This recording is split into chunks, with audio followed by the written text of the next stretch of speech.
If you've been learning to read music, then you'll already know that we need to get quick at reading individual notes. But we're going to look at something else you need to be doing that more experienced readers do, because you don't have to completely rely on reading every single note that whizzes by individually. And this allows you to read quicker and more fluidly and read more notes in one go. We need to practice reading the movement between notes, following how they move around on the page. We need to look at the different sized leaps between notes on the page, which we call intervals. So you're going to learn an easy way how to spot different sized intervals, but also how to actually apply that and copy that movement onto the piano to make reading easier. And there's some really important things to watch out for there when we're playing in different keys with black notes, which we're going to get into later on. Okay, so looking at the stave or the staff, depending on which side of the pond you're on. This is the treble clef, but don't worry, everything I show you works exactly the same on the bass clef too, so you don't have to learn everything twice. The best place to start from a learning standpoint is with no key signature. So we need to think of the key of C major, only using the white keys. Any notes we see written down, I want you to think of as moving up or down inside the C major scale. It's really helpful to just get used to this on the white keys first. When we see the same note twice, we can call that a first. And of course, you don't actually have to read two notes. You already figured out the first one, so you can just play the same note again.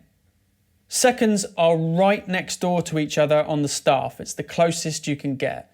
And they'll always be either a line to a space or a space to a line.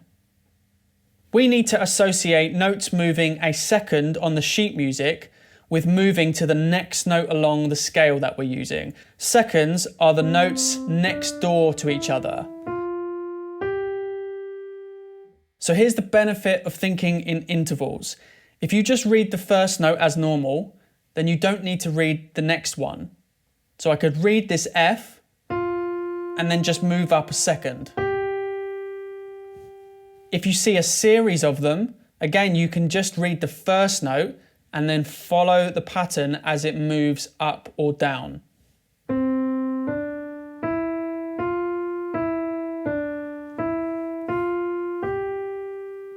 Almost like a game, we're just following the way the notes move around and copying that movement onto the piano inside the scale.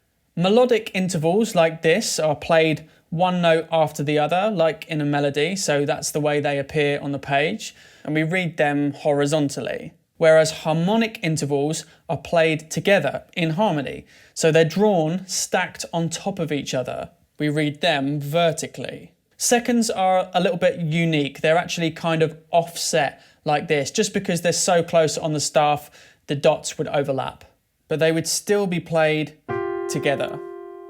The handy thing is that when we're reading, we only really need to think about what we call generic intervals, which makes things much easier. That's just the number. So a second, third, fourth, fifth, and so on. We're going to go up to an octave or an eighth in this video. For what we're doing here, we don't need to worry about specific intervals, whether it's a major interval, a minor interval, or anything else. So here to here, for example, is a whole step. It's 2 half steps. And we call that a major second. But here to here, you see there's no black key in between. So this is only a half step, which we call a minor second. But right now we can just think of this more practically. You just move to whichever note is next door in the scale. Thirds look like this. And as you can see, they will always be either a line to the next closest line or a space to the next closest space. That's how to recognize them. The way to picture that on the piano is by skipping over a note in the scale. So that could be from here to here, skipping the note in between, or from here to here, skipping that note in between. So with this example melody, this is the way I would approach reading it. I only actually really have to read that first note, middle C, and from there I can follow the shape. So from middle C, I can see that the first bar climbs up in thirds, leaping over the notes of the scale, reaches a high point there, and then it comes down in seconds to a low point here, and from there it climbs up in thirds again, reaches another high point, and then comes down in seconds all the way to the end. If you need, it might be helpful to read the high points and the low points in this example individually like normal, because they can be helpful reference points to follow the pattern from. It's always useful to read some notes individually to check that you're still on the right track. And remember, there will be a mixture of major thirds, which are 4 half steps apart, and minor thirds, which are only 3 half steps apart. But again, we don't actually have to worry about that for what we're doing here. So you'll also come across harmonic thirds as well. I'm going to approach this just like the other 2 examples. I'm going to start from the note D. I'm just going to read that as normal. And I can see from there it climbs up in seconds. Now this note F that I've landed on, there's another note I need to play with that. It's a third above that. And I need to play those together because they're harmonic. You can see I'm just copying the shape of what's on the page into the scale here. Now from there you can see there's more thirds to play, more harmonic thirds. You need to look at the way they move. They move down a second each time. So from this position, F and A, I'm going to move down and then down again through the scale. From there, I can see that that next single note is in between the notes that I'm playing. So I play the note in between in the scale. And then it's down a third. So altogether we climb up in seconds, start hitting our thirds, move them down, play the note in between, and then leap a third to the end. So that's the kind of way to start looking at sheet music. Obviously, I'm breaking it down in detail because that's helpful at first, but with practice, it becomes a far more intuitive process. You won't actually be thinking about all those steps in your head. You'll just be paying attention to and copying the movement that you see on the page. It leaps up, you follow up. It leaps down, you follow down. The notes may go outwards, so you go outwards on the piano. The notes may go inwards, so you go inwards on the piano. That's why we need to focus on intervals, because we then have to train our eyes to judge how far we need to move up or down. The intervals show you how many notes you need to leap through the scale that you're using. Remember, for now, we're just sticking to notes inside the scale. That's the starting point you need. But we'll look at outside notes later. The easiest way to recognize all the different intervals, the best thing you can remember is simply that every odd interval will be on a matching position. So if you start on a space, you can leap through the spaces and then you'll get a third, then a fifth, and then a seventh. If the first note is a line, you can leap through the lines and you'll get a third, then a fifth, then a seventh. The even number intervals will always use opposite positions. A space to the line right next door was a second, so the next line will be a fourth, then a sixth, and then an octave. Remember, an octave is an eighth. Or if you started on a line instead, the space next door is a second, then the space after that will be a fourth, and then a sixth, and then an octave. And I find this really helps to avoid getting the numbers next to each other mixed up. For example, a third and a fourth are really close, so when you're reading, you can get them confused. But like this, very quickly, you can immediately narrow it down to an odd or an even number interval. And from there, it's much easier to judge the distance when the options are now more spread out. It takes a little work to get your eye in, but that's what we need to do. So I want to show you a free website where you can practice. If you go to musictheory.net and click on exercises and then interval identification, this looks too complicated, so we need to change some settings. You want to change the difficulty to level 1 because we don't want to use flats or sharps. Turn off require quality because we just want to test the interval numbers. Get rid of all the other key signatures apart from this one. Then if you click on the range, you can adjust the amount of ledger lines. Now I recommend starting without too many to make things easier, but you might want to practice with some more ledger lines another time because reading lots of notes that are up in the ledger lines is much easier when you're thinking about intervals. We'll put that back for now, and then if you just click back on the exercise, you'll see that we just get this test. You don't have to think about what the notes are, you're just being tested on the interval. So that one is a third, then we have a seventh. Now you might find it helpful just to test yourself up to a fifth to start with, and then when you get comfortable with that, you can add some more on. You might also just want to work on the odd numbers and then work on the even numbers separately. Just quickly, if this video has been helpful so far, then please click the thumbs up button because that really helps out the channel, helps the video to spread. So now we'll look at fourths and fifths together. So when you spot fourths or fifths on the staff in actual music, then you just need to leap either 4 or 5 notes through the scale. You might come across things like this, roots and fifths of chords in the left hand, often on the bass clef. And when you see something like this, you can just read the lowest note and you find the fifth from there. And if you know your chords really well, you're already used to those kinds of positions, then things should just start falling into place. That's how reading gets faster as well, by recognizing familiar positions. So I could just read the low notes here.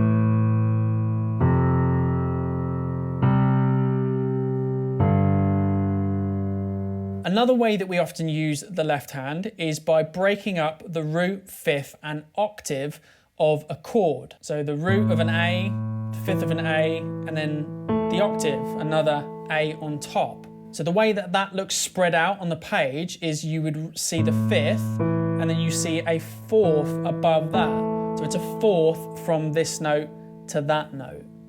Once you start thinking about intervals and what the pattern is that you're seeing, when you see the same kind of spread of notes again and again, they become so familiar you can just spot them straight away in sheet music. It's like they become part of your vocabulary. And again, it's much less reading work to do if you can just read the low note each time of the chord, and then you follow the way those notes move up and down.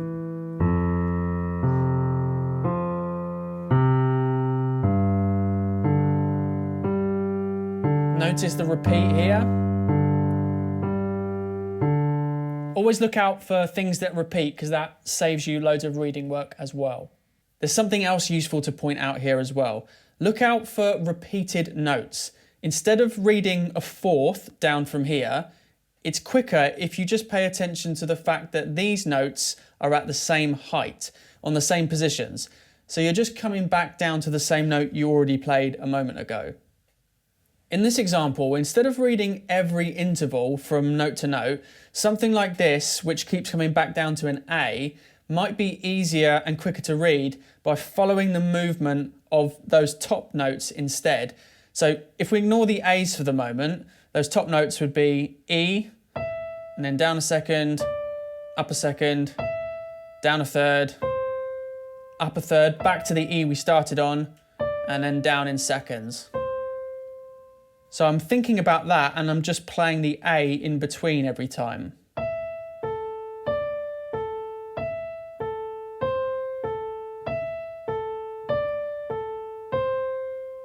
But what if these weren't all repeated A's on the bottom?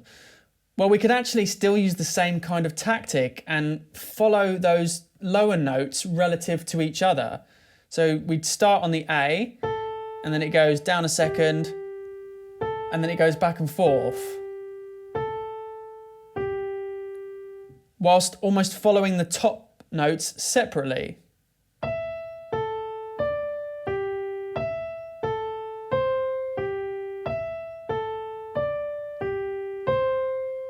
I'm still scanning the whole thing to follow the general shape of the way the notes move up and down to guide me, but then it's kind of like I'm reading two separate things for more details, which may sound more difficult, but in practice it can sometimes be easier because the top part of my hand, I'm reading notes close by to there, and in the bottom part of my hand, I'm following the notes close by to there. You can often make use of different approaches as you play, depending on what you're playing. There's no one right way that constantly works for everything. The main thing I'm getting at is that you don't always have to rely on just reading every single note individually, although you will still use that every so often, and you'll have to when you don't have any other reference notes, so you still want to get quick at that. But then you will often find a note relative to another note that you know by reading the interval between them. But that doesn't always have to be consecutive notes. We can often reference other surrounding notes too. Whatever jumps out to you that might be useful information, use it. It's useful to pay attention to things like here, where this E comes back. In that case, that note was sort of in my short-term memory anyway, because I started the previous bar on that note. So you wouldn't even have to use an interval there, you just familiar with it already. Remember, although I know this sounds like a lot right now, but if you keep this kind of thinking in mind, with regular practice, your judgment of these distances just keeps improving. So you can start to see the pattern quicker and quicker of larger groups of notes together. And it just becomes like a shape that you copy. You're not consciously thinking of every interval. So these are all fourths. When we get to F to B, it's still a fourth because it's 4 notes along the scale and 4 letters, F, G, A, B. But it's actually a different kind of fourth compared to these other ones. We call this a sharp 4 or an augmented fourth, so it sounds different. But again, you don't have to worry about that in this situation. It's still just as simple from a reading point of view as leaping 4 notes along the scale. If you're wondering why this one's different, it's because it's 6 half steps away. 1, 2, 3, 4, 5, 6. Whereas the other ones, we move 1, 2, 3, 4, 5 half steps. And this would be called a perfect fourth. But either way, they're both 4 notes along the scale. And likewise, we have perfect fifths, and we have a diminished fifth or a flat 5 as well, which is 1 half step smaller than a perfect fifth. If you want to learn more about intervals, the theory side of things, it's a really important topic. They're one of the building blocks of music. I have a very in-depth guide available, as well as guides on chords and scales. There's a link for those you can check out down below. 6, when they stick inside the key signature, can be major or minor. These are getting quite spaced out now. And a sixth is an even number. We have a second, and then a fourth, and then a sixth. So if you can find a fifth easily by now, then you can just stretch 1 note further to picture a sixth. So these are all 6. So in this example, I'm going to read the first note, middle C. I have a leap of a sixth, comes down in seconds through the scale, leaps a third to D, leaps up another sixth, down in seconds, and then I have a note moving down a second, but I play a note with that a sixth above. So I've got F and D. So I have 2 notes here a sixth apart, and then that position moves down a second, remaining a sixth apart.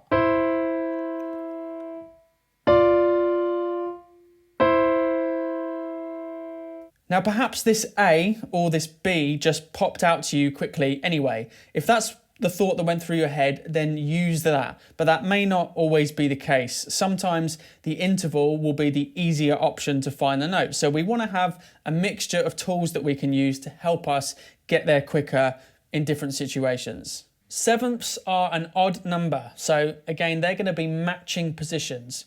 We had a third and then a fifth. The next one is a seventh, and that's definitely the best way to spot them on sheet music. On the piano, it's actually, I find it easier to picture an octave because they're really easy to see. It's just the same note again. And then you just shrink the gap by 1 note in the scale. You just pull it back. So that gives you all your sevenths. Just picture an octave and shrink the gap by 1 note. In this example, I want you to just pay attention to the left-hand part, the bass clef. So we have a series of sevenths, broken sevenths, and then harmonic seventh at the end. If I wanted, I could just read those low notes and then notice that each low note leaps up a seventh. But there's something else I can do as well, actually. I could notice that all the low notes, every other note basically, moves up a second, which gives us this. So look at my left hand, upper seventh, upper seventh, upper seventh, and that was upper seventh. I just played them together. Finally, octaves then, which are eighths. So that's another even number. We had seconds, fourths, sixths, and now octaves. And these are really handy to spot. We use octaves all the time. We use them in the left hand a lot. So if you just read the low note, you can just double it an octave above. I can play that example I played earlier. Instead of using sevenths, that would work with octaves as well.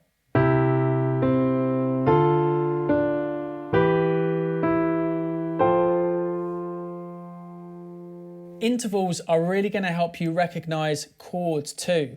For example, a root position chord shape is simply a third with another third stacked on top. You'd only have to read the bottom note. You don't have to read all three. So if the bottom note is a D, you just copy that shape and play a third with another third stacked on top. And the more familiar you are with playing chords on the piano as well, the easier that's going to be. Or in this example, the bottom note is an E, so I can start from there, then it's a third above the E, and then it's a fourth above that note. So I've just copied that shape into the scale that I'm using, which is just the white keys at the moment. I'm going to do a separate video soon specifically on reading chords, because we can actually make it a bit simpler by just learning to recognize commonly used positions for chords on sheet music. But I want to stay on topic here, so watch out for that one another time. Now we're going to think about different key signatures, and there's a really simple way to approach this. This key signature has one flat, and that can be F major or D minor. We're going to talk about F major, don't worry about D minor for the moment. So when you're reading music, you need to recognize what the key signature is, and you need to know the major scale that goes with that key signature. Now, when we see notes moving up or down on the sheet music with that key signature, that actually means they need to move up or down inside the F major scale. Ignore all the other notes that aren't in the scale, pretend they're not there. So reading this in the key of F major, we're following those notes, the way they move up and down inside this scale, which means that when we got to the A and we saw it went up a second, we need to go to B flat, the next one in the scale, not to B. And then when we were on the C and we come down, again, it's the next note in the scale, which is B flat. We have to stick to these notes and lock inside the scale. That B flat is in the key signature, which means that every time you see any B, whichever octave, it's not going to be a B natural, it's going to be a B flat. Because it's in the key signature, we don't have to keep adding the flat next to the note every time. The better you know your scales, the easier that is to picture those shapes. And remember, of course, this is just one octave, but it's going to carry on above and below. If the key was actually D minor, then it's no different. You can picture the D minor scale instead if you want, but it has the same notes as F major anyway. It just begins on D. So either way, you're moving around while sticking inside the same set of notes. You've just kind of got your head at a different starting point. The only time you break the rule is when you see accidentals, any extra sharps, flats, or naturals, because they are specifically telling you to play a note outside of the key signature. So here we start on C, and then you can see the note moving down a second, but I'm not going to go to B flat this time. I'm not going to go to the one in the scale because it specifically tells me to use B natural instead. Then it comes back up, and then it goes down a fourth, which would be G, but it tells you to play G sharp instead. So I'm going to go from C to G sharp, and then it moves up a second from there, G sharp to A.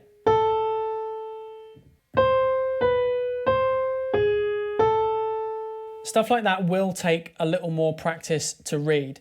We'll take a quick look at D major as well, which has two sharps in the key signature. So now reading in the key of D major, you want to visualize those notes on the page as moving up or down inside this scale.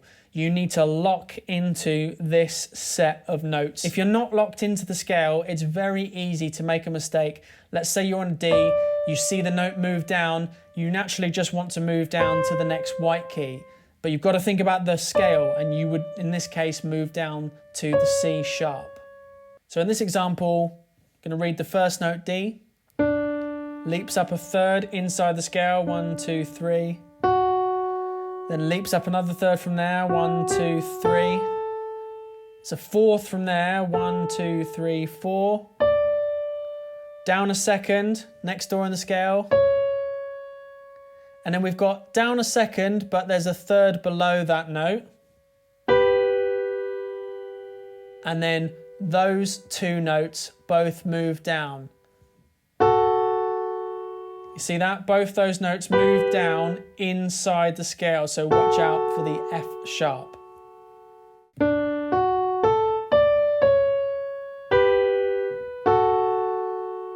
I recommend to practice your reading in one key signature at a time, because you need to get used to navigating each one and start with the easier keys which have less black notes in. And of course, remember that reading the correct notes is actually only one part of reading music.